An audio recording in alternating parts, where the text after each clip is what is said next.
Hey, well, what's going on? This is the Saturday Down South podcast. I'm Connor O'Gara. Will, day 3 of SEC Media Days is in the books. We are 75% of the way done. We are doing this once again in person for the YouTube audience. We are doing this in my hotel room. If we sound just slightly different, it's because we're doing this in person and we usually do not. However, there isn't the All-Star game and a Beyonce concert in. So last time when I was like, oh, it sounds like we have a Russian freighter running off in the Zoot out there. No, now it seems like a pretty normal day in Atlanta. The traffic has only been bad day one. The sky is very clear and we're going to talk football. I've seen so many people in Cowboy Carter get-ups. I think get-up is it's not an outfit. It's basically a lifestyle is what it is, because my goodness, Beyonce, I don't know if you've heard this, she's kind of a big deal. Mm-hmm. Kind of a big deal. I'm about a cowboy hat away today. I got my little like rootin' tootin' partner shirt on, ready to rock. You need a lot more makeup. And that's fair. You know what? A lot more makeup. We have a great show coming up. We have interviews with Jamaal Charles, Danny Wuerffel that we will get to in a bit, interviews that we did at SEC Media Days. We are talking about all things day 1 through 3, I guess day 2 and 3. And we got the full Arch Madness experience. Yes, we did. We got to lead with this. And we're going to get into some all SEC quarterback discussion, because it is really interesting to think about how this could play out and all the different dynamics at play, Arch being certainly a big part of that. I'm going to say something that might be a controversial opinion. Okay. I think Arch is kind of just a cool, chill dude. Yeah, he's kind of awesome. Seems like he's for the boys. Seems like he'd be actually kind of a cool hang. He talked about how this was not something he wanted to do, and I could fully understand why. Mm-hmm. He is a Manning. The Mannings don't exactly... Well, let me rephrase. Mannings don't seek the microphone while they're in this stage of their careers. Active Mannings don't want to act for it. Once Manning takes off the helmet, they just put the headset right on and it's flawless, and they go, you should have talked more as a player, but they don't, and here's why. Yeah. But a very chill dude. And, Sark talked about how he's kind of a quick-witted guy and how he's kind of funny. And I was like, all right, we're not going to see any of that. Amidst all that chaos, all that crowd, we did actually see that side of him, which was pretty cool. And for those of you who have seen the images, by the way, we'll put those up on SDS's socials, Instagram, and you've probably seen the scene already by now of what it looked like. And I was able to kind of wiggle my way to the front of it after the crowd formed for Arch before Sark started talking. Now, Sark speaks for 30 minutes, Yep. And then we've got a 10-minute break. Hold on. Sark walks up. They play the A&M fights. Great point, Will. I almost forgot that. They played the freaking A&M fight song for Steve Sarkisian stepping on stage. You're like, wait a minute. And this is a gentleman, Steve Sarkisian, who's been a hothead, for a bit of his career, right? He was the guy who's getting over the official that one time. I was expecting him to come out and just be like one of those people from whatever the Emotion movie is, where his hair is on fire. No, he didn't even acknowledge it, which was such a baller move, because then Greg Sankey started today with apologizing versus them clearing it up yesterday. I almost forgot about it. And I had this moment where I was kind of looking around going, wait, that's a little bit weird. And Sark not reacting to it was great. But I'd like to think, despite what Greg Sankey said, that the move to have A&M's fight song at the start of Steve Sarkisian getting introduced was absolutely a Texags initiative. It wasn't, according to Sankey and Billy Lucci. I'm not saying that. You got to ask Lucci, because he'd be on top of that. He's got the boots on the ground. He'd know. I'm talking to Texags tomorrow, and I know Billy tweeted about this immediately. Mm-hmm. I swear it wasn't me. Maybe somebody at the College Football Hall of Fame, just behind the scenes. The Aggie Deep State. He was the number one suspect. He's like, look, if there was an Aggie Deep State, I would be Osama bin Laden. So I got to just get in front of these accusations, because I know you'll come for me.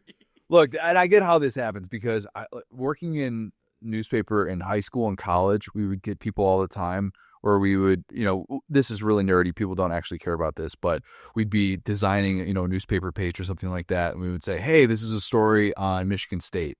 And then they would give us something that's on Michigan. We're like, these are two very different things. Texas and Texas A&M could not be more different, despite their very similar names. Okay. Mm-hmm. And I think the world McConaughey in A&M gear just wouldn't play. Just wouldn't play. Speaking of McConaughey, Arch was asked about handling all this hype and whatnot, and what it's been like to be a celebrity in Austin, because that's what he is, despite the fact that he's only started 2 games. And he said, well, as long as McConaughey's in Austin, we got a lot of famous people in Austin, but as long as he's in Austin, I'm in his shadow. Mm-hmm. And I think it was Brett McMurphy who asked Arch, like, well, for how long? And he's like, well, as long as he's going to keep acting, then I think that's going to be the case. All agree to disagree. So is it McConaughey, Joe Rogan, Arch Manning? Those are the big three of Austin, right? We got wow, why am I blanking on his name? Just hosted the ESPYs, comedian Shane Gillis. Gillis. Yeah, there you go. Another Austin fellow as well. So dare I say Arch could soon be the biggest name. Mm-hmm. It's probably not going to be bigger than Rogan, but he up there. I mean, really up there. And you get the sense he's a bit, I don't want to say annoyed with it, but he's a bit like, guys, relax. He seems like a very chill Avatar, like from the movie Avatar. Like if an alien came down and all the humans were gathered around and they were like interviewing this 8-foot Avatar, he was like, "You just want to skateboard and hang out. Like I don't know why you think I'm so cool." It's like, because you're an Avatar, dog. What do you? Yeah. It's like, well, your uncles and your grandpa, they're very, very famous. He understands that, and you kind of see that he's very mentally ready for this. Yeah. He's ready for all of it. It's not to say he's going to embrace every single piece of this and all of the attention he receives. He talked about how, I started like 2 games. Like I've got a lot to prove still. I'm not going to sit here and be like, yeah, I think I really have earned this opportunity.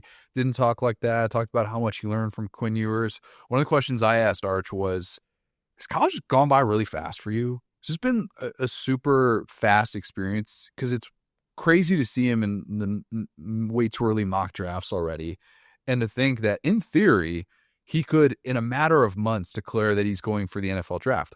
I don't think he will. I think he's going to have 2 seasons as a starter, but in theory he could do that. And how quickly this thing goes by, and how Quinn Ewers gave him this advice after the Ohio State game of like, man, soak in all of this, soak in every bit of it. And Arch, even after he resisted going to SEC Media Days and representing Texas, decided, you know what, it would probably be a good idea. Can players decline?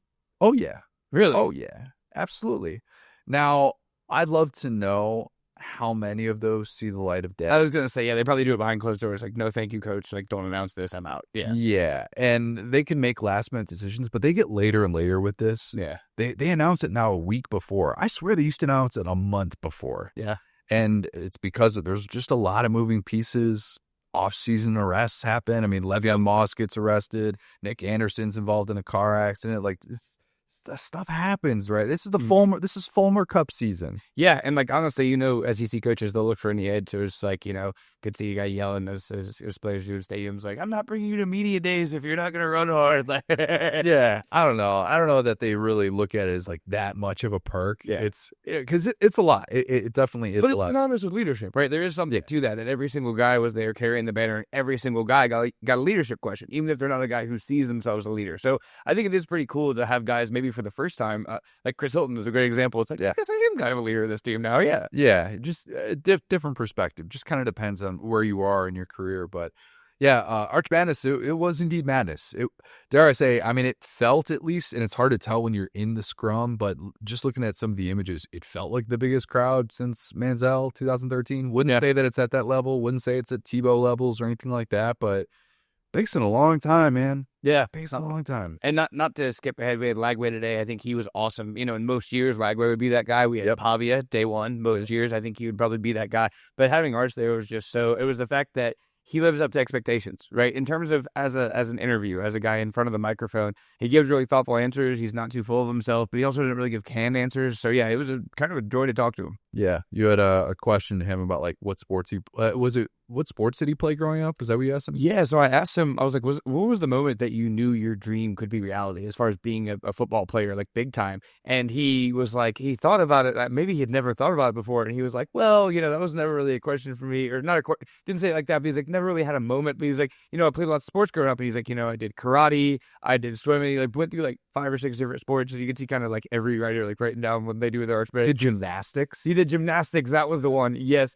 But yeah, just everyone's kind of looking for little Arch fun facts because they're going to be riding around him all year. So yeah, it was kind of cool to imagine him as just kind of like the goofy kid we all were, just trying to figure out his way in life, Yeah, if you're an Arch hater, I don't think anything Arch said makes you hate him more. Yeah. I don't think he's going to give that type of vibe. He is acknowledged, like, this is my time to prove it. But tell you what, Texas sure seems to believe in him. Michael Taft, we talk about how, like, that guy, he was pointing over at Arch. He's like, that's the most competitive dude right over there. And Arch admitted, tough to sit for 2 years. It's tough to sit. And you got all these questions about, did you ever consider transferring, blah, blah, blah. And one of the things I asked was, you committed to a 5-7 program. Yep.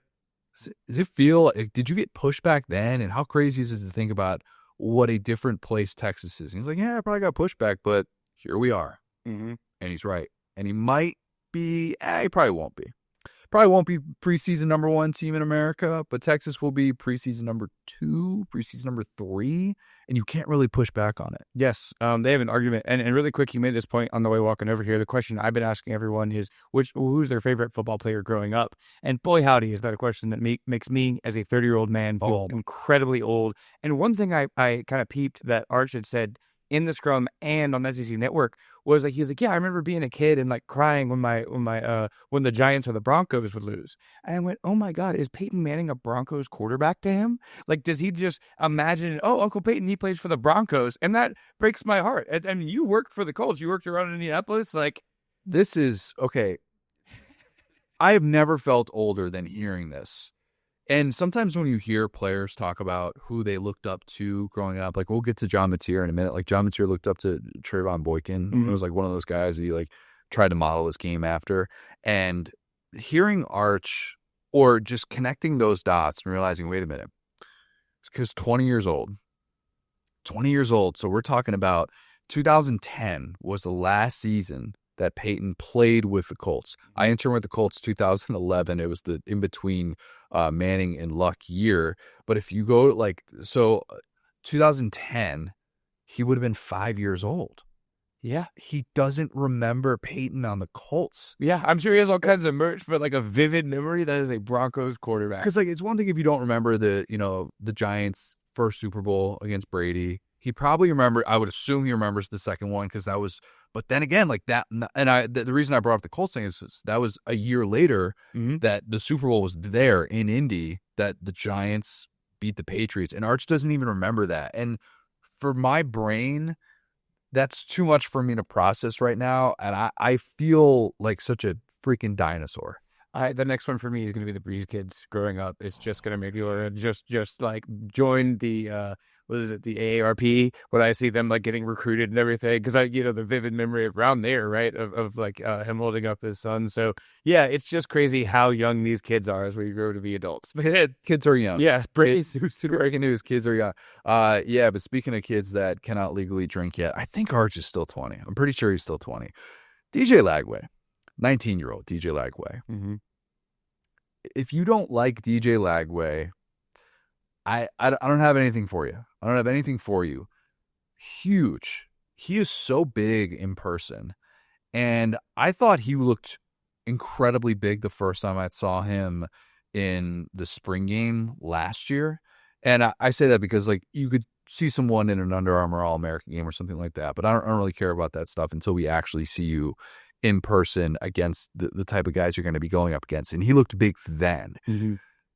He is, by the way, throwing 3 times a week. He did a throwing. He had a throwing session this morning that he said went really, really well. He does not have a prosthetic arm, but you cleared the air on. Thanks. Yeah, I was wondering, was debating that. I thought that was the procedure you had done, was just to get a fake arm. Insisted he did not have a shoulder procedure. Make of that what you will. We will continue to be excited about DJ Lagway until he gives us reasons not to. Yeah, I mean, the thing about DJ Lagway, right? We could talk about what a disaster of like Florida season was when he stepped in, but then we also need to talk about how quickly he got hurt. Because the thing that blew my mind, and like we always focus on our own questions a little bit, but talking about him as a runner, how much he said that every year of his football career he has scored a rushing touchdown. And didn't have one last season. Yeah. And I'm sitting there, I asked him who his favorite player was growing up. He said Cam Newton. I went, please don't tell me you got legs too, dog. What have you been hiding from us? Because our whole joke was about the apparatus that he had, in the LSU game and how he was still throwing these missiles with like banged up legs. And it's like, well, no, it's not about pocket mobility. It's the fact that he sees himself as a little bit of a dual threat guy, and we just don't know that guy. Yeah, and I asked him about that, like the thought process that he had to really change with that and what that was like down the stretch to know you're really going to have to hone in on this part of your game because it's everything. Like, you're not going to be able to escape pressure. You're going to be able to do that this year, but what a benefit that was. And he definitely said like that helped him out. Now I do think that going through all the mental reps, he can talk about how great that is. He can talk about how beneficial it is to be able to sit there and understand the offense and work on mechanics and kind of reteach himself how to throw in a different sort of way. I don't think his throwing motion needed really any improvement, in my unbiased opinion, but I do think it would have been so much better for Florida as a whole if Lagway were sitting here with a clean bill of health, because the first question he got asked was about his shoulder, and you will get to it with Danny Wuerffel, but with Lagway, all of these conversations, you have to talk about that, and it's kind of fittingly Florida in that way that there's a yeah but that's going with that, because in any other circumstance, Florida's just over the moon giddy about all things DJ Lagway and whatever his future holds. But instead, there will be this nervous energy. And even though they did everything in their power, Billy Napier's like, he's going to be able to make all the throws. And DJ's like, oh, yeah, I can make all the throws. Like, and more. Great. Yeah. And more. Yeah, like, I'm going to be good. That lingering doubt will always, it's going to be there. And I don't think it goes away at any point this season.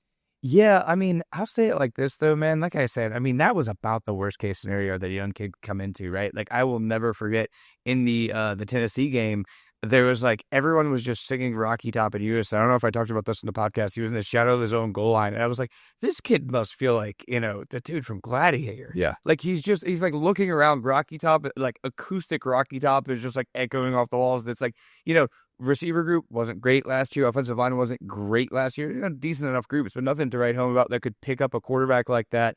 Head coach was on the hot seat from the start of the season. And I mean, remember, man, last year, like, we were like, can we just sim this Florida season at media days? Because we were talking to Graham Mertz, and we had the whole conversation about the body fat thing at it felt like they were just making stuff up to give themselves hopium. And the answer was DJ Lagway. The answer was that even a banged up, hurt everything DJ Lagway could give you some bit of hope. So I think sitting here right now, they have so much more hope and faith, even going to that same schedule, flipped, as they did, with Graham Mertz and not thinking Billy was, the guy. And now it's like, even we've seen 25% of Lagway's potential can be a pretty good player. Absolutely. And the way that I felt about Florida last year is how I feel about Auburn this year, of not wanting to buy anything of what was being said. Yeah. And, there's also something that I was thinking about as you were saying that, about how there are so many young quarterbacks in the SEC that were kind of blown away with their poise. And it's almost hurting Jackson Arnold that he wasn't that dude who was poised in those big time moments. And it was magnified because there was a lot of kids his age at the position that were doing things that made us go, whoa, that's pretty incredible. Those kids did have wide receivers on the roster. That's true. His job was to catch the football. That's true. That's true. Fortunately for Jackson Arnold, he definitely has wide receivers on his Auburn roster this year. But, man, it was tough to listen to what Hugh Freeze had to say, knowing that he's got his athletic director here. John Cohen was with him at SEC Media Days. Now, that was because he was at an ambush booster event. That's what they call it, ambush. There was a booster event in Atlanta, and John Cohen was here for it. He stuck around. Basically, the vision was, hey, like, we'll just hang out at Media Days, whatever. John Cohen was with him. We saw him early on when Hugh was going through the ESPN car wash, and John Cohen is sitting there with Ross Dellinger for 45 minutes talking about, I don't know, their golf game. But that does not happen often. Mm-hmm. And I was talking to Ryan Brown about this. Shout out the next round.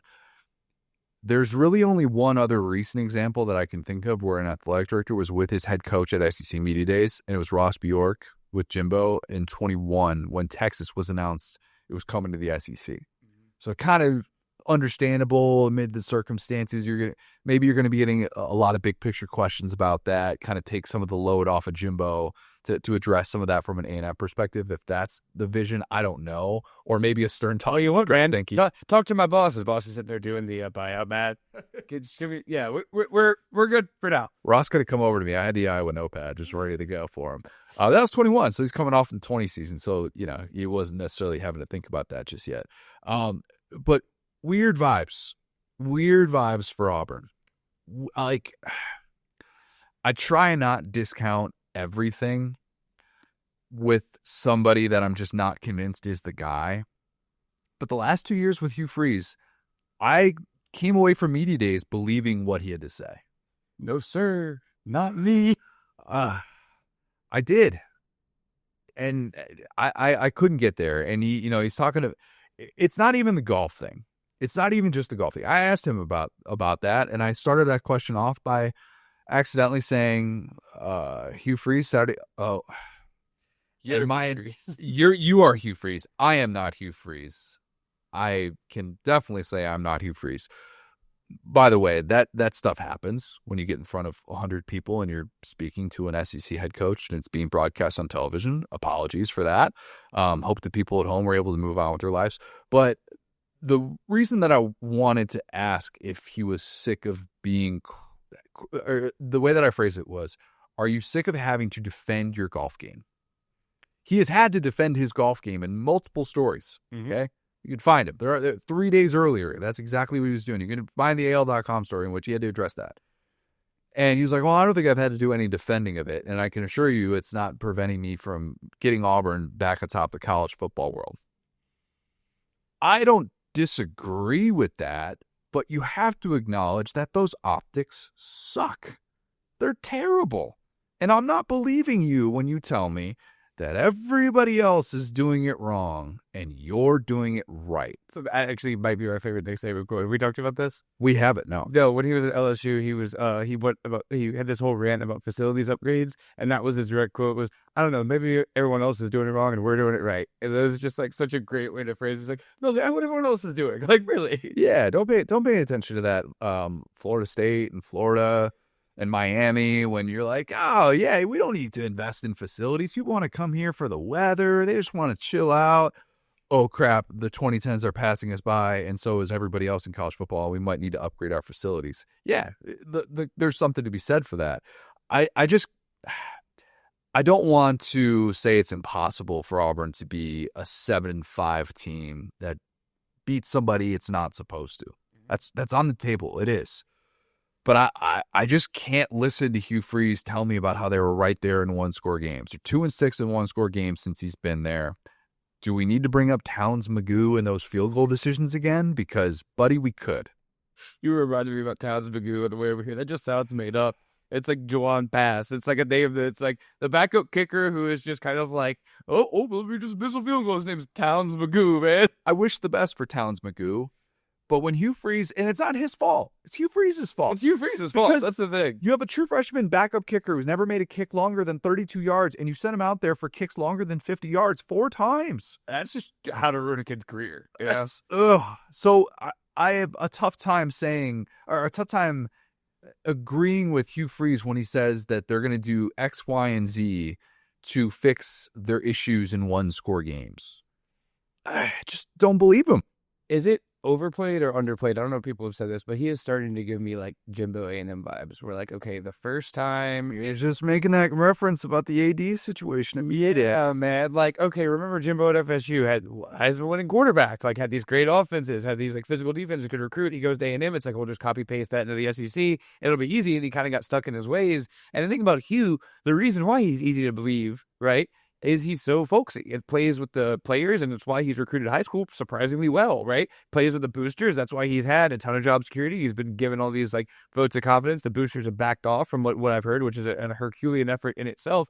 But it also makes him a little bit stuck in his ways. That I referenced this half joking was like, after you asked him what I thought was a good question, he just gave you this look that I haven't seen since I was back in middle school talking in class. Like, one of the coaches' classes back in the day. It's like, all right, son, you think you're funny? And they just come. Wasn't trying to be funny.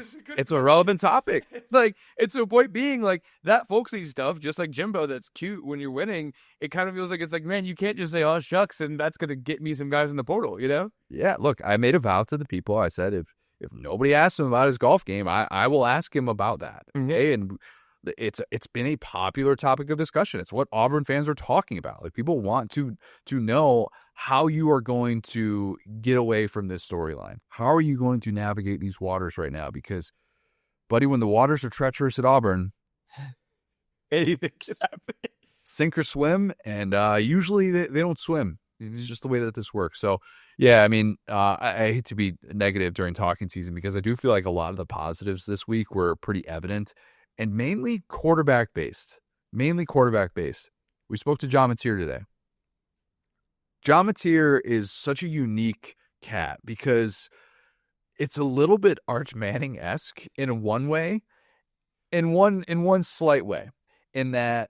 Actually, you know what? I'm gonna scrap that conversation. I'm gonna scrap that comp because I'm realizing as I talk through it, it's a terrible comp.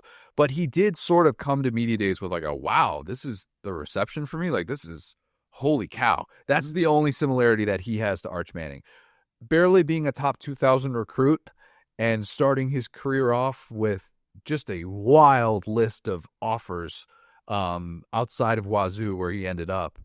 Very different from Arch Manning, but you know what it reminds me of? Do you remember when Duncan Robinson, the NBA player, with his LinkedIn? Yes. It was leaked, and then they had his active one just in playing for the Miami Heat. Like, he was halfway to an office job, and then he was like, "Whoa, maybe I am actually this guy I thought I was as a kid. Hold on." Yeah, and interesting to hear Brent Venables say that he turned down more money elsewhere. Yeah, I'd love to know how true some of that stuff is. There's a little bit of aw shucks that's going on with that. Sark talked about how they don't have unlimited money. I don't think people want to hear Texas doesn't have unlimited money. Who does, dog? Like, that's the thing. Like, the team, like, I heard from like message boards the other day, LSU kind of flipped a guy. They're like, LSU's got the bag man now. It's like, look, there are like 4 teams I don't want to hear the money. Yeah, I don't want to hear that from you. Okay, I just don't. I don't know how much Oklahoma offered. I don't know what it was like. Mizzou was a part of that recruiting process. John Mateer's dad was a swimmer at Mizzou, we found out. Didn't know that piece of information. But the OC is such a big part of it, right? Huge. Arbuckle being, a package deal with him was a big part of it. I think that could make me want to believe that that's true about Venables, because it's like you'd rather have your OC and 75% of the money than a blank check in whatever system you're thrown into, you know? Yeah, I agree. And I praised it from that standpoint. I still have my questions about John Mateer and whether or not that's going to work out long term with the way that Venables is wired. But the way that he's wired, I was interested to see kind of how he was going to take to this, because I don't think with the media days they had for the Pac-2 last year, which was a Zoom call. This could have been a Zoom call. They host that like an Airbnb. It looked like it. I think it was a little bit different than SEC media days. And he acknowledged, look, he grew up in Texas. I mean, he knows big time football, so it's not even so much that, but the way that his college career has started and to be at this place right now, it is a unique situation, and he's going to be a fun guy to follow. And I asked him if he's going to have to kind of change his style a bit. You can't necessarily take the hits that you take against Mountain West competition against the SEC. Is he going to be able to kind of dial that back? Is he going to be able to kind of play with at least some sort of self-preservation?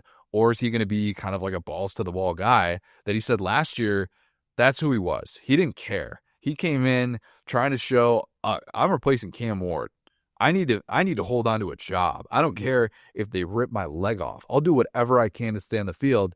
And then he talked about how over the course of the season at Washington State, playing with our good friend now, Jake Dickert, you realize you got to do some things to be able to last. Is he going to do that at Oklahoma? And is he going to figure it out? He brought that up. I don't know if you picked up on that. He said, figure it out a lot. That's what he's going to have to do. That's what you're tasked with doing right now is figuring out rapport receivers, scouting SEC defenses, the whole deal. You got to figure it out. Yeah, and I mean, also with Cam Ward's situation, right? He went to a Miami roster that was like a little bit more ready to win, right? Like, true. Oklahoma did not have an SEC offense last year. I'm not kidding. Like, I'm not trying to be mean, but they didn't have an FBS offense. Honestly, man, like the stuff that Hawkins dealt with, like the stuff like, and that was why I still kind of want to see about Jackson Arnold, because at the end of the day, like, it's not like, okay, boom, you're coming from somewhere, you're going to Alabama or whatever, and they have like this package. The offensive line is good.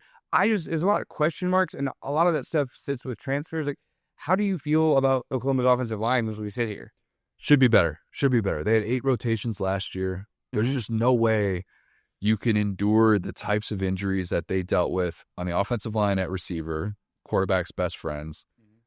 There's no way that that's going to happen again this year. If lightning strikes twice, then I'm not going to say shut down Oklahoma, but I'm going to say this might just be the mojo that Brent Venables is giving off. I don't know, but I'll give Brent Venables credit for the team that he's put together and the fact that he bought in quickly with John Mateer. Now, I don't know that I don't know. Like, he has given them the keys to the offense. He has said, this is your thing. You will be our guy. The fact that Mateer was even at SEC Media Days, I think there are a lot of coaches that wouldn't have brought him and said, well, he's a transfer. He's never even worn our uniform in a real game. Credit the defensive-minded head coach for acknowledging your quarterback is pretty darn important. And if you don't have one, you are screwed.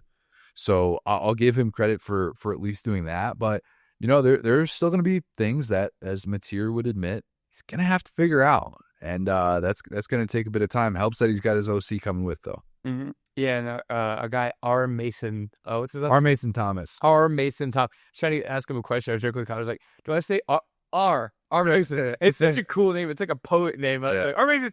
But yeah, so he was talking about like how different the vibes were in practice, and not to like dump on their team last year, but just like, you know, how competitive Mateer is and how much of a different vibe it is to be part of the Venables defense who, you know, again, I'm not putting words in his mouth whatsoever, but I am going to infer, Will Ogburn, I'm going to infer that the defense was just squishing the offense in practice last year. Can you imagine how lopsided those battles were? It's probably rough. And then the defense was like, well, this is just going to ultimately tire us out because we got to go do this again on Saturday. They probably had dudes on that defense that they'd say, hey, Eli Bowen, can you line up at receiver? Can you go over there at receiver and just give us some looks? We don't have enough bodies over here to be able to do this. 5 Mississippi Rush guy. Come on, secure there.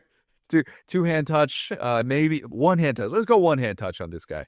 Mateer talked about how going up against the Oklahoma defense every day in practice, very difficult. He says, I'm glad I'm not going to have to face that defense during the regular season, and that's going to be his biggest thing for this learning curve, is going up against that defense every day and understanding, that's what it's going to be when the season starts. You're going to I don't think Oklahoma's going to be the best defense in the SEC. I think it's going to be one of the best. And if you're going to be at this level, that's what you're going to expect to see. And they have pride. Like, that's the thing. I think that's still going to be the heart and soul of Oklahoma as long as Venables is here, because we saw it got about as bad as it could have an offense, and the defense was still pretty awesome. I mean, again, look at the Bama game.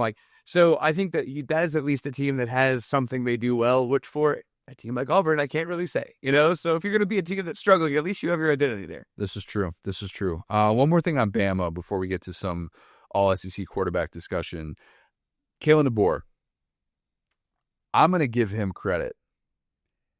I thought that asking him a very open-ended question about the Bama standard, he would slip into some spin zone cliche type of response. And I asked him, did your year one live up to the Bama standard? And he kind of pushed back and said, well, what do you mean by that? Do you mean my definition of the Bama standard? I said, yes, your definition of what you think the Bama standard is. Well, we missed the playoffs, so internally, no. That it's as simple as that. We didn't get a chance to compete for a national championship. There were positives from last season, but we came up short.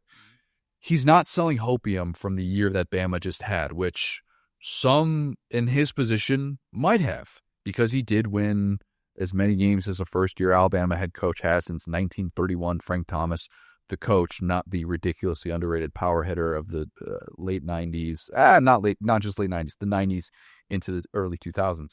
But I was relieved. Our administration? Not yet. Wait, you're talking 1931? Yeah. He was around for a while. Yeah, it's FDR. It's FDR. It's got to be. I mean, 3 terms, 4 terms? Yeah. Good impression, in the backswing. Way too soon.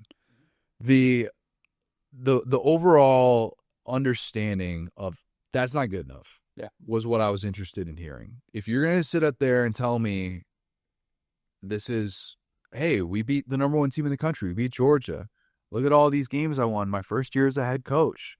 I'm going to push back, and I'm going to say, well, you're the number one roster in the country in terms of talent composite.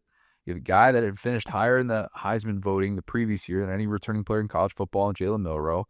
You had not an entirely hand-picked staff that you brought over from Washington, but a lot of those guys. And you had a lot of pieces in place that were really favorable, and you didn't capitalize on those opportunities. Kalen DeBoer seemed like someone who acknowledged that's not going to be, that can't be the expectation year in, year out.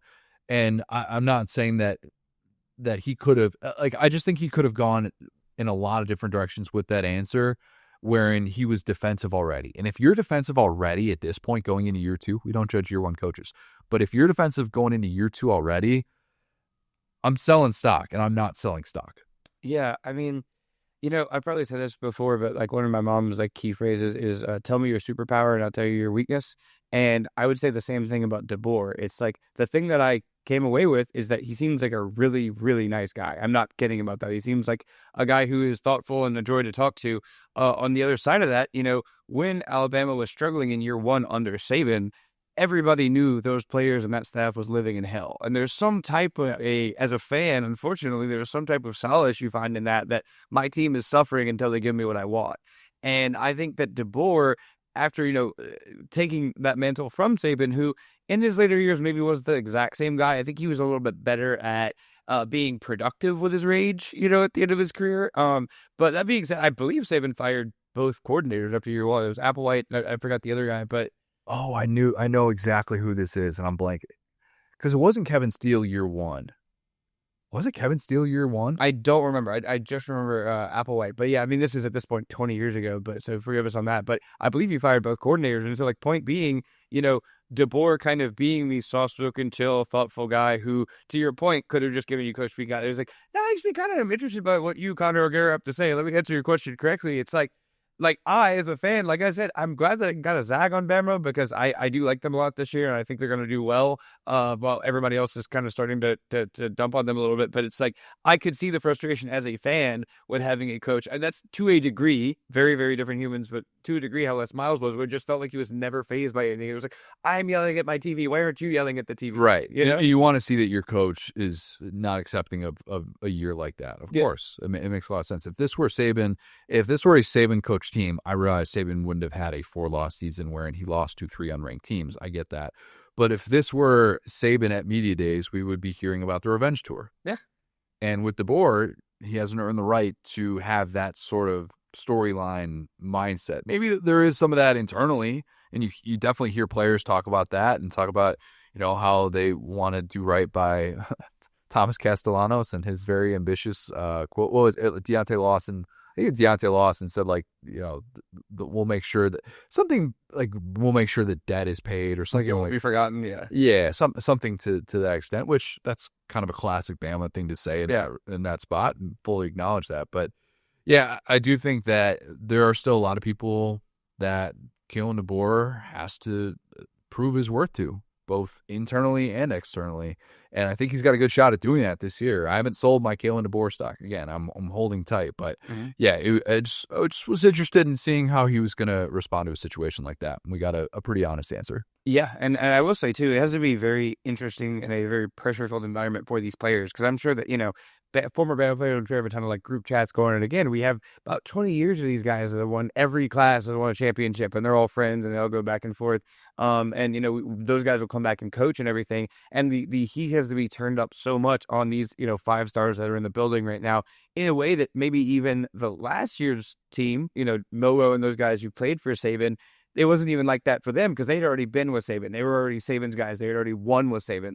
Not even a championship. But so I do, to a degree, start to feel kind of bad for the players because it's like, well, now you're seeing all the vitriol of this and not living up to a Bama standard that happened when you were 4 years old, like we were just talking about, Think about how all those Miami players felt about that. Oh, dude, those guys didn't shut up for 20 years. They finally recently have stopped, but about once a year you'd hear well, we asked a former Kane and he's not happy. Yeah. Dude, stop asking former Yeah, Kane. stop. Sorry, they didn't want to watch Ja'Cory Harris play quarterback. Former Heisman contender, Ja'Cory Harris. They didn't want to watch Brad Kaya after his freshman year. Yeesh. Marv, anyway. Oh, God. But yeah, there was, I think, an interesting question that I was talking to a few people about, and we won't get an answer on this, I think, until Monday, I want to say. I always blank on when the All-SEC teams are announced, because I always know that we have to fill it out by the end of the day on Thursday. It's going to be like a guy with a bugle who just unfurls a scroll. Like, yeah, that'd be great. That'd be lovely. I'd sign up for that. But I think we know who the first team and second team All-SEC quarterbacks will be in the preseason, but there is a third team as well. First team will be Garrett Nussmeier. Okay. Second team will be Lenore Sellers. I'll be stunned if those two, I mean, maybe they could be switched between first and second team. A lot of people that have been able to watch Lenore Sellers in the offseason have developed more of an appreciation for him. But I think those two will be your first and second team preseason selections. Any disagreement there? Listen, here's a surprise tease. We had a certain guest on today, not going to say his name, but got to watch Connor and him agree about how good LSU was, and it scared me. I'll be honest. I was shaking. Jordan Rogers, by the way. Jordan Rogers. He talked about it when he picked Ole Miss to win it all this year, and I'm sitting here going, oh, yeah, remember Jordan picked Georgia this year, guys? You guys did both pick LSU. But, yeah, no, like I said, I mean, I'm really fired up about the offense. I'm really fired up about the receivers for LSU. I'm really fired up about Nussmeier already having a year in kind of a broken system with a bad O-line without great receivers. And so, yeah, I think he's kind of been through it all. Coach O-recruit. I mean, hate to say people forget that, but he's like the longest tenured guy on the team and has just waited his turn. So, yeah, I'm really bullish about him. And then I think Sellers just for the usage factor. The fact that he's going to be the heart and soul of that team. He's going to be carrying a lot of the offensive burden with running the ball, throwing the ball, being a threat to run the ball at all times. So, yeah, I think those would be two really good picks. Well, you asked something that I didn't have an answer to, and I usually try and have an answer to this. Have we ever seen a quarterback earn all SEC honors at season's end, return, and then not start off as a preseason all SEC quarterback? Mm-hmm. Because Diego Pavia could accomplish that very unique feat. I don't think he's going to be third team. Yeah. I don't think he's going to be third team. I think there are too many other options between Lagway and Arch, and maybe even there's going to be people that are going to say John Mateer is going to be part of that conversation. Taylon Green, for all I know, I'll be part of that conversation. Mateer finishes ahead of him in the voting, dude. He's going to have the guys like mugshot on a wall. They're going to take him out, dude, without a snap played. Diego's going to have a chain, and it's going to have every single court. It's going to have like, remember the guy in Austin Powers that had like the charm bracelet? Yeah. And he's going to have like every single SEC quarterback that was put ahead of him on preseason all SEC on that chain. But I think if I'm guessing, I don't think it's going to be Arch. I don't think it'll be Arch. Mm-hmm. I think Lagway will be third team all SEC. And I think Arch will just miss out. And here's why. Tua wins the national championship, second 26. Georgia fans, I apologize. I should have said earmuff it. My bad. That's on me. Bleep that. That was an ambush, Bama reference. My bad. That happened. 2018, Bama's having this quarterback battle with Jalen Hurts. You might remember it. Tua's not preseason all SEC. Yeah. Do we feel like Arch, even though he's got 2 career starts? That was a battle. I mean, that was I'm not going to, so quit asking, right? I think you're starting to get cold take there. True. But I felt at that point we all knew. Yeah. We all knew. But, dude, that's the other thing. If Saban isn't outwardly giving the vote of confidence and saying, like, I really like this guy. Remember, just like we talked about before, Barnett started the first game instead of Jalen whenever he was there. So, like, unless Saban's really put his stock behind someone, I think he's apt to change that. I don't know. Maybe it does matter that Arch was here and people saw Arch and they kind of buy into it. He could be third team all SEC. I'm kind of struck by, again, how lucky we are to cover the entire SEC, because it feels like about 7 or 8 out of 10, this is my straw poll, this is not scientific or anything, but 7 or 8 out of 10 people I talk to are with a local publication. And from my standpoint, it's like, hey, if you're covering, a random SEC team, I feel like a guy like Arch Manning would just be more of your top of mind, It just depends, because people do this in different ways. Some people do the preseason all-SEC based on how they think a player is going to perform, and that's not really what this is supposed to be about, in my opinion. It's supposed to be about what you've already shown that you can do. I've said that I'm high on Arch. I have him as my number 4 quarterback in the SEC. I would not put him. I will not be putting him as one of my top 3 spots. I would rather have Lagway in that spot. I would rather have a guy that went 6-1, that did some of the things that he did downfield, that already showed, look, he could be the starter week to week. Like he got them out of those depths along with that defense, of course. I'm not going to discount that. But I think that matters. And I think that should matter for a preseason conversation, because you could say preseason rankings don't matter. You could say preseason awards don't matter. Preseason watch lists definitely don't matter. But preseason awards are significant in an 8-month offseason because they set expectations. Mm-hmm. And that's kind of what's going to be done. And I just think it's going to be really interesting. I think it's going to be really interesting to see the way it plays out with Lagway and Arch. I don't think there's a bad, I think the whole top 4, I know we can call Arch a question mark, but I don't think any of those are bad situations outside of like a guy getting hurt. I don't think we have the potential for a guy to just Carson Beck us this year. Sure. And I think, because I'm thinking about it, I'm like, man, pick your. Do we though?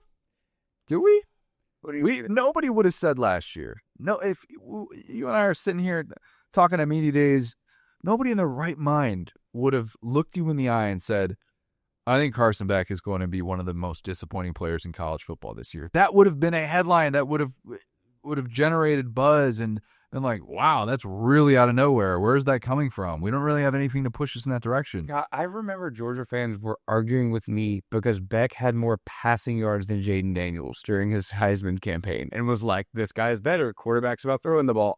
Dude, you're right, because it was a moment where it was like, looking back on that, it feels made up. But yeah, that was kind of unprecedented. So point being, it would take something really wild and unprecedented for Sellers. I think has proven enough. Mike Shula is not unprecedented. That actually could be a big problem.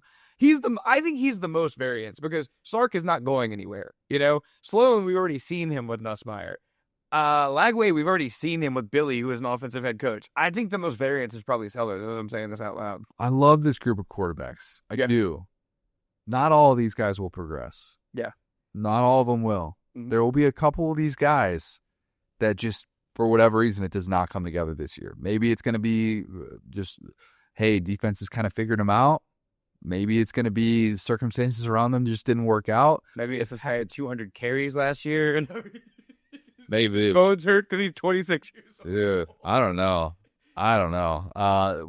If Diego Pavia is able to stand on 2 feet at season's end, that is a blessing to all of us. Okay, I'll just glad to hear, man. As soon as he's getting carried off the field, they're gonna be writing poetry about him. What? I absolutely would. There are just a lot of different ways you can go with it, and there are a lot of guys who are going to feel disrespected. I fully acknowledge that. We're gonna get whichever one of those quarterbacks between Arch. Well, I guess the pro Arch crowd can be like, yeah, how was he not preseason all SEC? When you're a preseason Heisman favorite, I hope that sort of cancels out. He'll be fine. You're fine. Arch will get enough prizes. Who do you think is the biggest riser? Like, guy that we might think is like not good, Bashua or mid this year, and we look at the end of this year and go, Austin Simmons. Love that answer. He's not going to be part of the preseason all SEC conversations. He shouldn't be part of the preseason all SEC conversations. By the end of the season, we could all be looking around going, oh boy. That dude he's lighting it up, and he's fun. Now, what's interesting about Austin Simmons, I have to keep reminding myself this, technically he's draft eligible after this year because this is his 3rd college season, which is stupid. That's weird, man. That sense. We got dudes that have been playing for 6 years. We got dudes that have played for 1 year. They're leaving. Okay. Because if he pops and if he's really, really good, then that possibility would be out there. And now that Jackson Dart broke through and became Lane's first round quarterback ever, he doesn't necessarily have that holding him back. If Jackson Dart is awesome as a rookie with the Giants, and then it's like, hey, look what Austin Simmons is doing. This guy is maybe even more talented than Jackson Dart. I'm just saying, those conversations, it's always best to try and get out ahead of them a little bit, or at least keep an open mind to the possibility of something. I'm not saying Austin Simmons is going to be some first-round pick after this year, but I was about to say he'll be like the man next year. And at this time next year, could Austin Simmons be one of these guys that it's, oh, okay, just like we talked about with Sellers and Nuss, obvious preseason all-SEC guy. Mm-hmm. I'm just saying, those are the possibilities that I like to leave this wandering brain open to. Yes, and I'll say this too, because I started to see, this sounds disrespectful, but it's like I might even take him in his situation over Pavia in his situation, even though, he has some of the familiarity with like Stowers and the OC. I get that.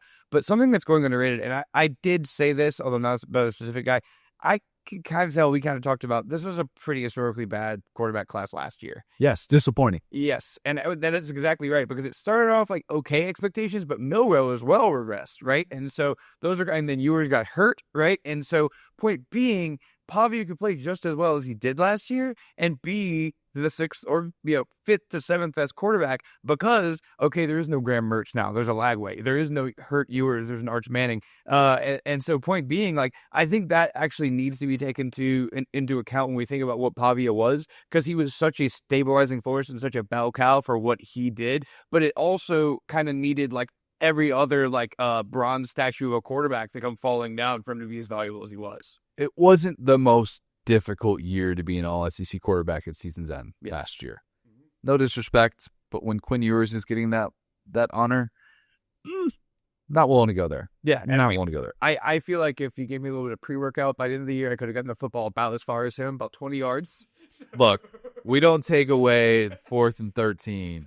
The 4th and 13 play to Matthew Gold. You're so right. I couldn't have done that. You're so right. He was so juiced up. He was like smelling salt. So he went to the sideline. Couldn't have done that. Scatterboo was like staring at him. Scatterboo, he's like, I don't want Scatterboo. You read it right the first time. I feel like it's a made up name, but yeah, it's like he was like, I don't want that guy to find me in the hallway. It's like, I gotta get out of here alive. You're exactly right. We will have all SEC reactions next week with the pod that we record. We'll have breakdowns of snubs and all that stuff. Like I said, I believe that comes out on Monday, if I'm not mistaken. So we will have an answer to this by the next time we talk. But let's kick it to our interviews. 2 great interviews. We had a lot of fun being able to catch up with Jamaal Charles, talking all things Texas, Bushes. He's got a lot of stuff going on, fantasy football, money that he may or may not have been given by various people over the years, and Danny Wuerffel as well, who talked obviously all things Lagway, Florida, and whatnot. So let's first have Danny Wuerffel, and then we will have Jamaal Charles. Now excited to be joined by a very special guest, a repeat guest. It is the one and only Danny Wuerffel. Danny, you are here on behalf of Allstate Good Works team. You have the Wuerffel Trophy. I feel like I talk about this a lot, but I do think that what you are doing, like truly this isn't even part of the plug, I swear. One of the great things about college football is that we have trophies like yours and organizations that actually honor the positives that are happening in this sport. So appreciate you being able to come on and talk about this. Well, I love it. I love what I get to do with my life. I believe in service and creating unity and developing unity among folks. And so using this platform of football to do that has been fantastic. There's typically, unless you're the best player on the best team, you don't get a story about you, or unless you do something dumb, and then of course, in this day and age where there's so much about NIL and transfer portals, it's great, I think, and important to show the world that there are remarkable young men that are great teammates and great members of their community. And so we have a record number this year, 118 nominees for the Allstate Wuerffel Trophy.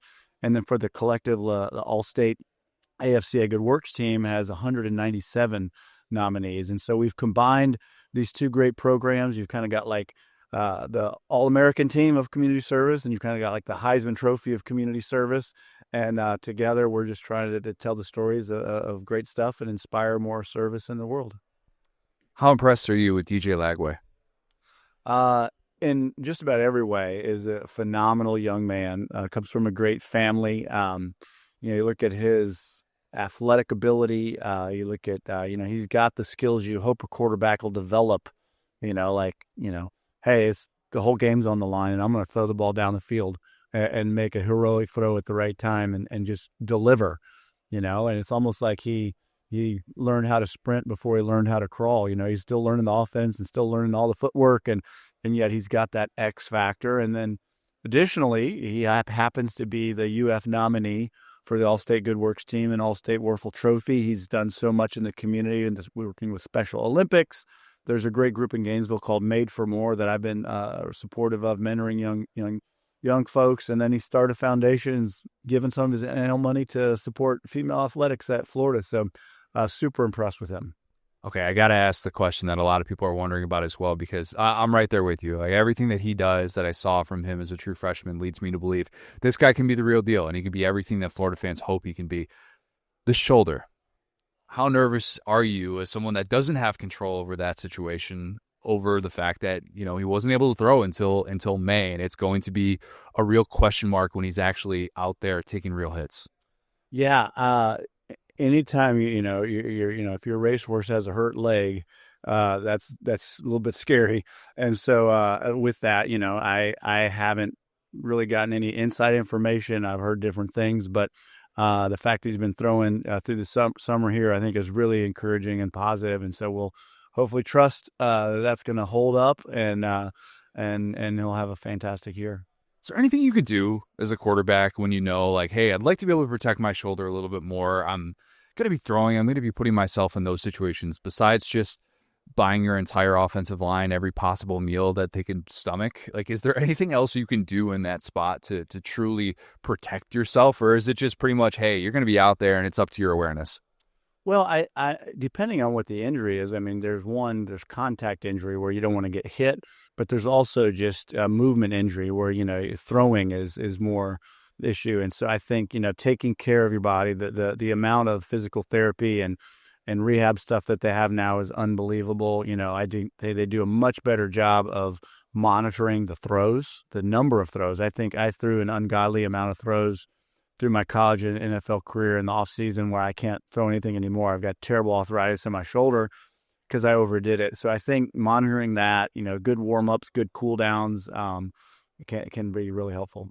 What was the number with Spurrier throwing attempts in a day? Let's just say we're talking about a spring practice. Would Spurrier give you a number, or was it simply that there wasn't any sort of cap on how much you were throwing? A cap or a number was never once discussed. And, your arms felt like a wet noodle by the end, and you do it over and over. And, we threw so many routes to receivers, sometimes even just putting them in spots. And I think that's partly why we were so good, was just the number of reps to hit your target and get used to where those receivers are going to be, and the timing's perfect, and just go make the throw.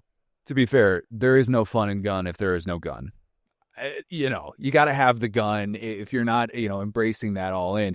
Is this offense capable of being a high-powered passing attack? Because 2020 Florida was able to have that, but I would argue, really a lot of post-urban offenses at Florida, for whatever reason, that just hasn't come together. Do you look at this Florida offense and go, "Oh yeah, they can beat people consistently in the SEC, relying heavily on that passing game"? I think time will tell. I think I would say I think Coach Napier is one of the most effective and great head coaches, culture builders, team builders. The way that they held their team together last year when things fell apart is truly remarkable in this day and age. However, what's the sophistication and effectiveness of the offense over time, I think, is what we're gonna have to see. And I think they've showed a lot of bright spots in different areas.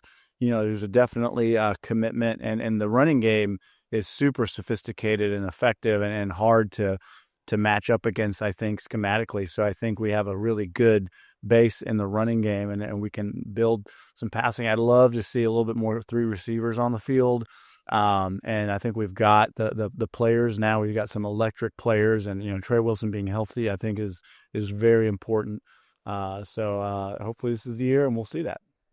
I drafted Trey Wilson number 1. Will and I did a draft of comeback candidates in college football.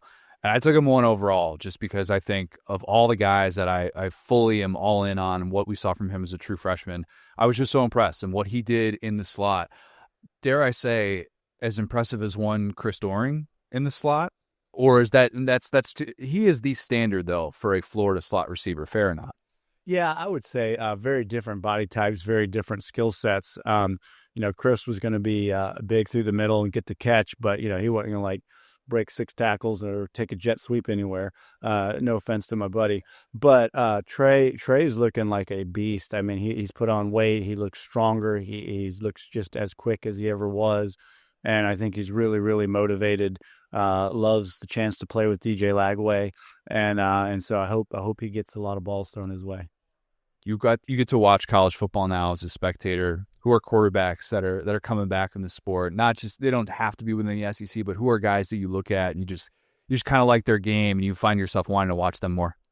Honestly, DJ's the guy that I really am excited about. Slightly biased. I think there'll be a lot of eyes on Arch Manning in Texas and to see what he can do. But the reality is there's a lot of good quarterbacks in different places. I attribute that. I think that the training all through youth and high school, from throwing mechanics to understanding that there's just so many good quarterback coaches and training. So I think you're getting a lot more talented guys to show up and be ready to play.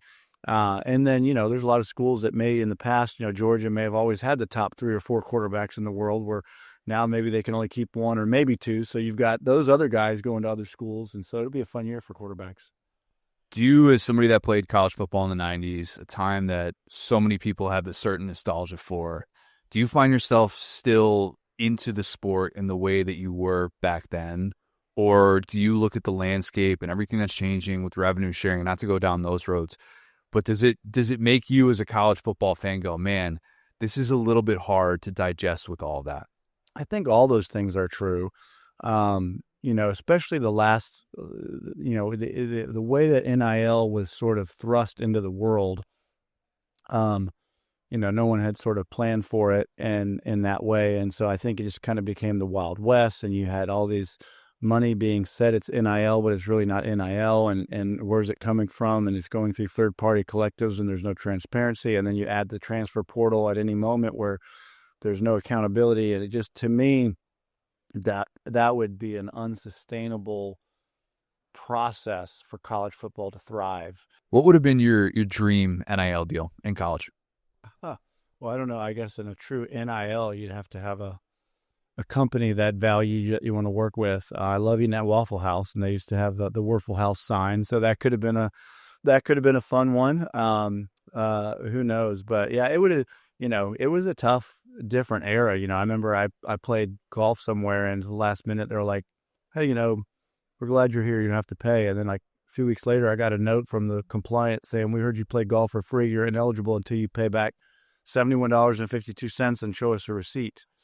And so just a different era. I think there's players now on the Florida team that are making more money than I made in my entire NFL career. So how about that? Was the head ball coach just a little bit upset that you played golf and had to pay it back? I don't even know if he knew about that. He was probably just glad I played golf.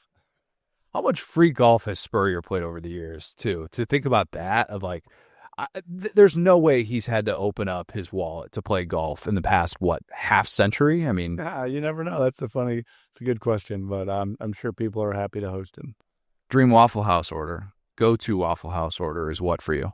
Get the 2-egg breakfast, scrambled eggs with cheese, and the hash browns. I get 4 tomato, diced and sliced tomatoes and onions times 4, 4 extra eggs with cheese, sausage on the side, mix it all together into its own bowl, and sometimes add a little bit of sausage gravy. That's an order. It's fantastic.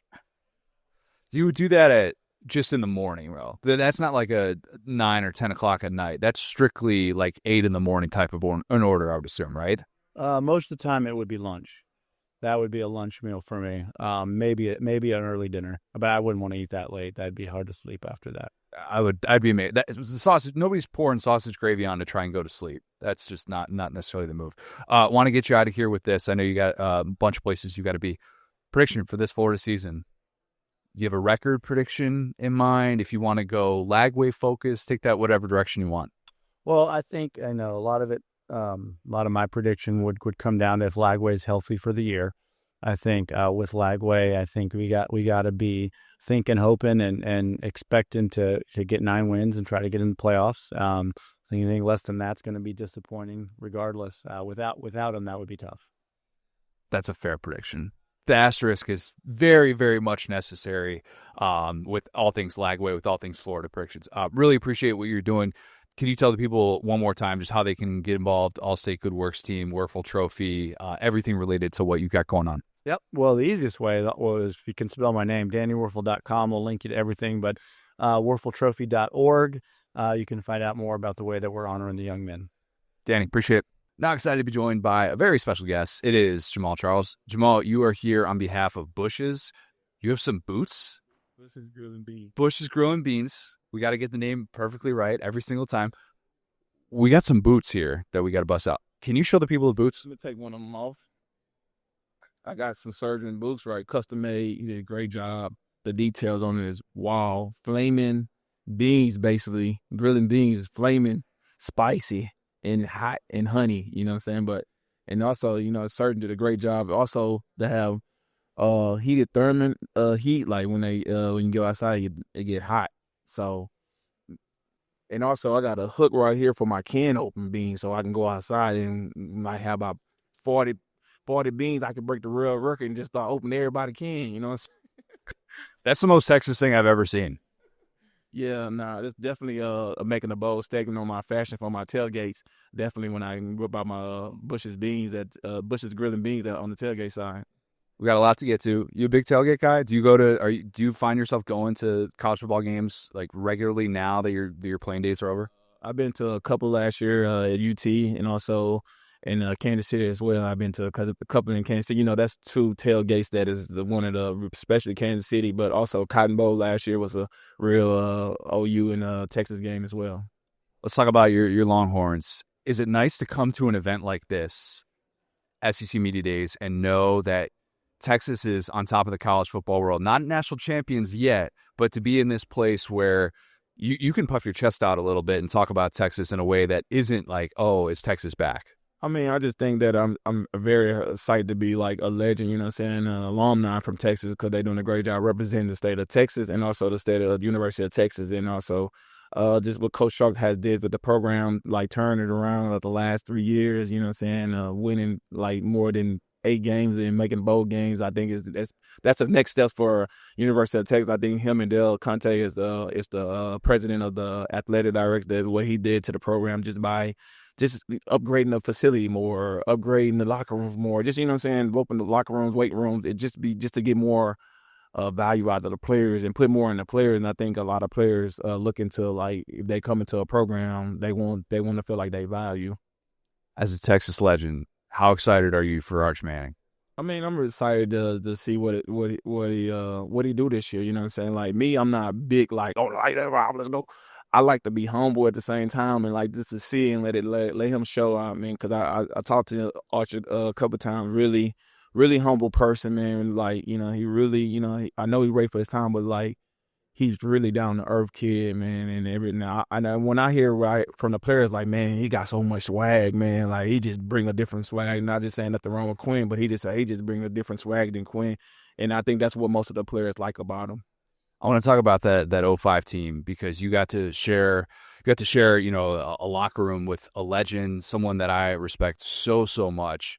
Being in the presence of Gene Chizik, my guy, that's my dude. You didn't think I was going with Gene Chizik? You going that way? I mean, Gene Chizik was a great guy for our defense. To basically to come from a different program and get on the guys till like that's what the guys needed. And he's one of the big reason why we won one of the national championships. He was one of the big puzzles to the pieces, and having him on the staff that year, man, to get on the guys and show them how to team corral and how to play defense. And we was our defense was doing phenomenal. You know what I'm saying? Like we was putting on 7 and it was like still like 3-20, or like it was like we played Ohio State was a big game, you know what I'm saying? Like was a closeout thing. And then the real game was USC. That's when you really need a defensive coordinator at the end of the season.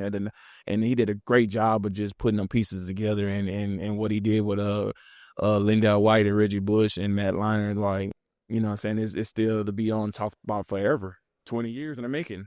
Look, we talk about Gene Chizik a lot because he is my guy. That's my dude. What was your vantage point on maybe the greatest play in college football history, the Vince Young run? I was on the sideline. I wish I was in the game, but you know what I'm saying? When he did that, man, it was basically like a pin drop, you know what I'm saying? Like we really, you know what I'm saying, about to do this, you know what I'm saying, we really about to winning when he it was 4th down and like what 4th and 10 and he ran in the end zone. Like, bro, like it was mostly like, bro, it was life changing. When you experience that as a true freshman, what does that mindset do for your career, knowing, man, it's hard to get better than that. It's just really hard to get better. It messed me up, but you know, it messed me up, but it was a life changing experience that I was able to accomplish. To say that I won something in my life, though, you know what I'm saying? Like it was, I always try to get back there, even in the NFL. Like, you know what I'm saying? I always trying to get there, but it was nothing I can never on my end to get to that end. You need the right players, you need the right people, you need the right coaches. And then that year we just had everything in place. Best Vince Young story, your favorite Vince Young at Texas story, the thing that you come back to and go, man, that describes VY. VY just basically like joke around on the sideline while we losing, like bro, we losing, man. Why are you joking around? Why are you playing around? Like he just poking you in, like just like, bro, you gotta get locked in. You the quarterback. Get serious right now. And one thing he used to always tell me when he's like, Jamaal, just run fast. You fast, run fast. You know, that's the VY. You know what I'm saying? Like, don't do nothing else. Run fast. How did that coming off of the high of 05, when you're there and you're like, hey, I'm back for the encore? How difficult was it to kind of get back to that level and know that every team that you're going to be on for you know, as long as you're at Texas is going to be compared to 05? Like, was that challenging to kind of deal with that? I think each year we came in there to win, but we just didn't have the right, you know, at that time Cope was young, you know what I'm saying? We was still winning games, but we didn't a lot of people was getting hurt at the end of the day, and so we just lost. We lost VY. He was supposed to come back, you know, next year, but he ended up going to school. We lost a couple of linemen, so it's like it wasn't. We had the backup to do it. We just wasn't like, we came in too cocky. Like we didn't think that we was like people was on the going to come after us, like Ohio beat us. You know what I'm saying? That second, like, but it was just too like, it made our heads too basically like, man, ain't nobody messing with this, and basically it just humbled to put us back down to earth. You talked about wanting to come back for your senior year at Texas, and you end up going to the NFL. You were going to come back if you were going to be a first-round pick. Looking back, like you end up being a third-round pick. Did you have any part of you that like kind of looked back on that? And I know things obviously couldn't have worked out better for you, but did you look back on that and go, man, I kind of wish I had stuck it out and had one more year in college? I have all the guys mad at me because I left school early, because they like, man, we could have won a national championship if we would have came back. I'm like, man, but I don't have no regrets, man, and I'm happy that the way it played out, you know what I'm saying? My dream was to go to the NFL, you know what I'm saying? I won a national championship as a freshman, so it wasn't like I won a Big 12 freshman all the man in Big 12. It was nothing really like, you know what I'm saying? Like I did that already. I'm ready to go accomplish like what I came here for, to go to. That's the next level was the pros. You had 9 running backs that were taken ahead of you. Can you name all of them? It was Jonathan Stewart. Well, first pick was Darren McFadden, Jonathan Stewart, Menon Hall, Chris Johnson, Ray Rice. It was Phoenix Jones. It was Matt Forte and Kevin Smith. There's one more, and he's here. He's physically here. He was picked 4 picks ahead of you. He's one of my favorite people in this world. Do you know who it was? Let me see. It was, I know, second round pick. 3rd round pick, 4 picks ahead of you. Kevin Smith? Not Kevin Smith. Let's just say he went to a certain SEC school. He is current host, ESPN Baton Rouge, off the bench. Jacob Hester was picked 4 picks ahead of you. He's here. Do you want to go talk to Hester? Nah. I mean, he got picked up for a reason, but yeah, but they saw something in him they didn't see in me. But I think he was more for like, he went to the Chargers, right? Went to the Chargers. He's still a Chargers fan to this day. Like you'll always be a Chiefs fan probably because of the time you spent there, right? I agree. I'm definitely a Chiefs fan. They doing a great job. It just didn't. I mean, I got a lot of history there too. So, is there a part of you that looks at what they're doing now and you're kind of like, man, would have been sick to be part of this Pat Mahomes era? Nah, man, I did what I did there was amazing. My time, I was happy for the coaching staff. What I kind of like, they always say, you build this, you know what I'm saying? You build the bricks here, the foundation. They, you know what I'm saying? You pass it over to them, and because I was there helping a lot of, you know, with the vets, just being mature with the young kids. When I used to Kelsey underneath my wings. He used to come to my football camps and, you know, hang around with me And I show him the ropes, how to be a pro, how to do this, and how to, you know what I'm saying? So he just helped the other guys, and the Reed just had the right piece. We was almost there, but we fell short a couple of times. Travis Kelce, I mean, I'm going to give you credit. You got him up to the level that he needed to be at. You kind of showed him the ropes. You talk about that. Do people realize how good he was from the jump, and he just needed to get on the right path? Like, Kelce was still immature. He was still joking around with playing around. But, like, when a guy played and put his foot down at the beginning, like, people wasn't even paying attention. Like, I didn't even know Travis was going to be, but Travis was explosive. He can catch. He can get open. He can do what most tight ends can't do, like how to get open. Like, sometimes Kelce make his own routes up, you know what I'm saying? So it's just kind of funny how Kelce don't go with the scripts sometimes. But he made the game funny. And the one thing about it, I think it's a great fit for Coach Andy Reid, because Coach Andy Reid let you show your personality. Did you ever get sick of people telling you how great you were for their fantasy team? Oh, yeah, I still do. I still do that now. People get hyped up every time they see me, man. You want me so much money, man, this and that, you know what I'm saying? So I know they used to get mad when I got hurt one year, but I still get that's what a lot of people know me from fantasy football is facts. Okay, so I have a situation I need to throw at you, and I need your advice on this. I saw David Johnson in the airport, great Cardinals running back. I saw him in the airport and with his whole family a few years ago. David Johnson won me a fantasy title. I wanted to buy his family all of Chick-fil-A and cut him in line, but he's a millionaire. That would have been a weird move. What should I have done to David Johnson in this spot to show my respect for him? Because I just froze. I didn't do anything. Oh, you should have asked him, man, hey, I could pay for your dinner. Like, yeah. So I should have done that, and I just shook it out. Yeah, I did. I had a couple things happen. People just, gave me $100 for helping them win. Like, it's just like, oh, they'll just, I did a Vegas party one time. Everybody's like, man, let me buy you a beer, let me buy that. But it was pretty cool, just to have people recognize it for fantasy football though. Slip you just $100 bill, people would just do that too? Yeah, man, just excited, just like, man, you won me the league a long time ago. They just always come up to me. Love it. Well, I got to get you out of here on a Texas prediction. Is this the year Texas wins a national championship for the first time since 2005? First, we got to get our Bush's Grillin beans in, then I'll go get tailgate, and then I got to sit down and watch the game. Maybe we be in the national championship after the tailgate, after the Bush's Grillin beans. It needs to be the pregame meal of all Texas football players. If that happens, then national championship. If that happens, for sure, everybody going to be eating beans. Company man, Jamaal Charles, really appreciate it, man. Thank you. All right, well, let's close with some Lad of the Week. Tempted to start because you know what direction I'm going to go. Actually, never mind. Why don't you start? Okay. Two guys that had aura, very cool energy. Arion Carter of Tennessee and Deontay Lawson of Alabama. Got to kind of like I said, I was talking to people about their favorite players growing up, and these dudes were so animated. They were so excited to talk about stuff like that. I do think that, at the end of the day, I hate it when people say it's just a game, right? But we are all fundamentally this jazzed up about a sport that we all played when we were kids. So whenever a guy can vividly imagine what made him fall in love with football, that makes me so happy.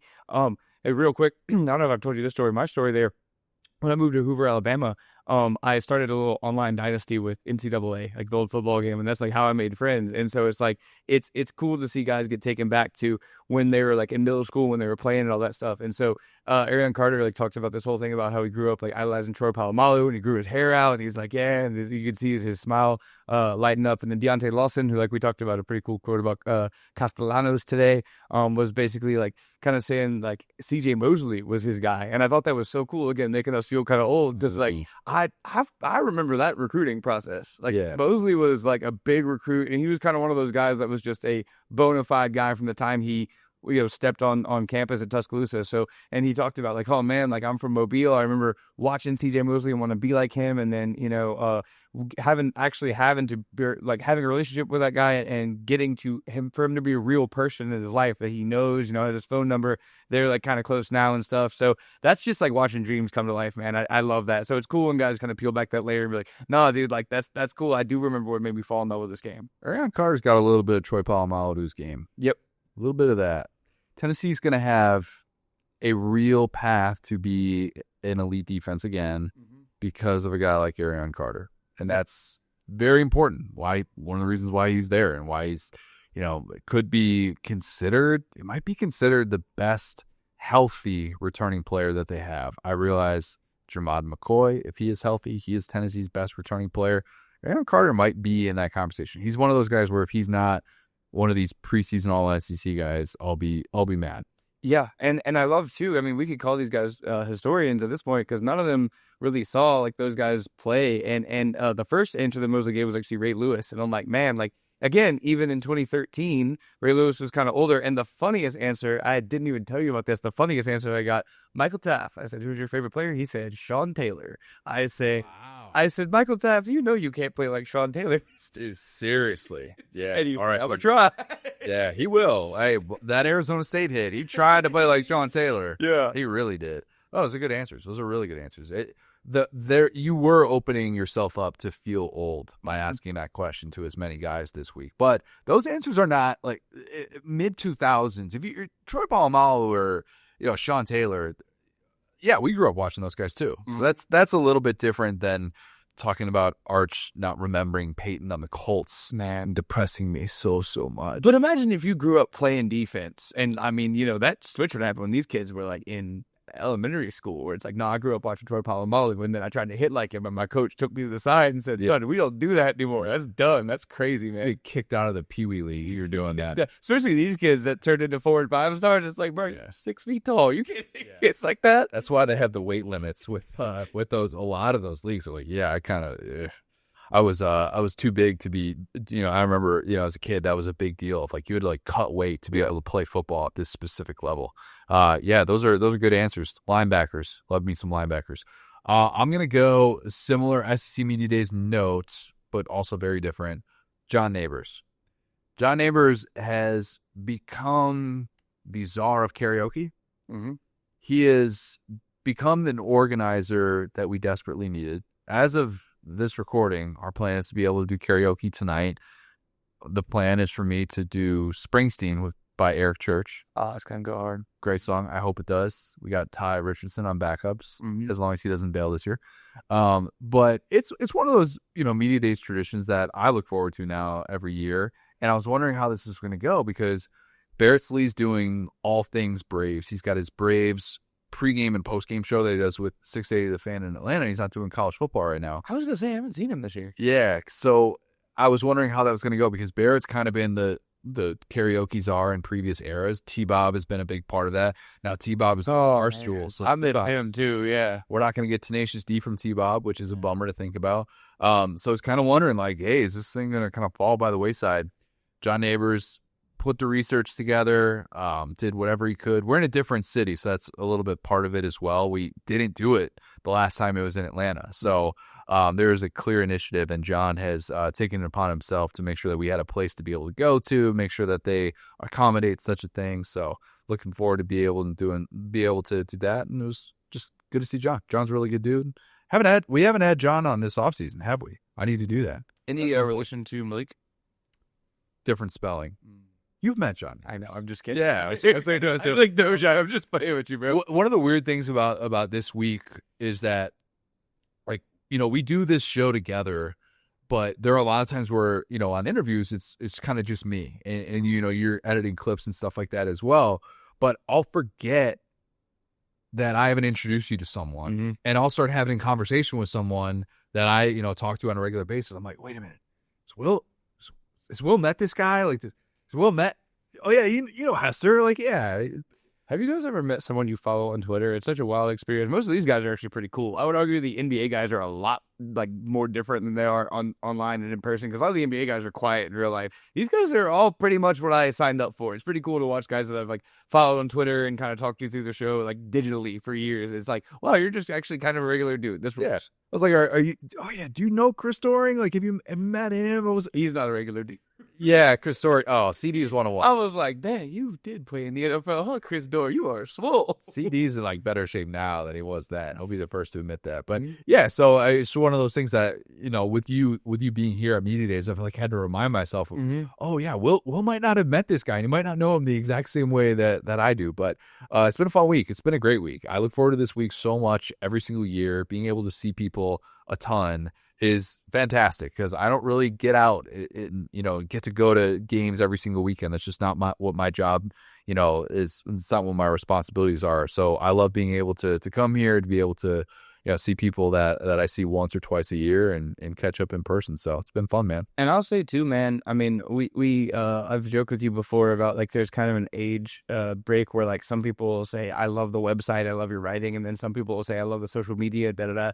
But every time I've introduced myself to a new person, it's like, oh, I love SDS, I love the site, I love the social. So it feels really cool to be a part of that, man. I mean, I wanted to work for this company from the time I was in high school when Arch Manning was watching the Broncos or whatever. So yeah, it's pretty cool that you guys have like kind of upheld that tradition. Like I said, everybody that I've told, just kind of random people, were just like, wow, Saturday down south. So it's cool to be part of that. Yeah, it's cool. Like Kirk Bowles coming up to us and be like, oh yeah, I like read Saturday down south all the time now. And it is, it's very, very surreal to be able to experience that. So it's been a fun week. It's been a really, really, really eventful week in terms of, content and all that stuff. We still have content that's going to be coming out.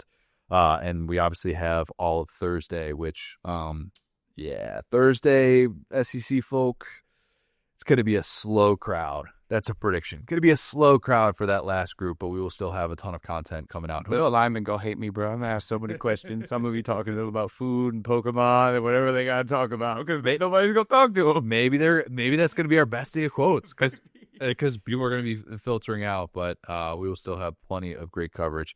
If you have not, please leave us a 5-star review. Subscribe on YouTube, Saturday Down South on YouTube. Follow us on Twitter at the STS Pod, at Sat Down South, at TJ O'Gara, at Go So Hard.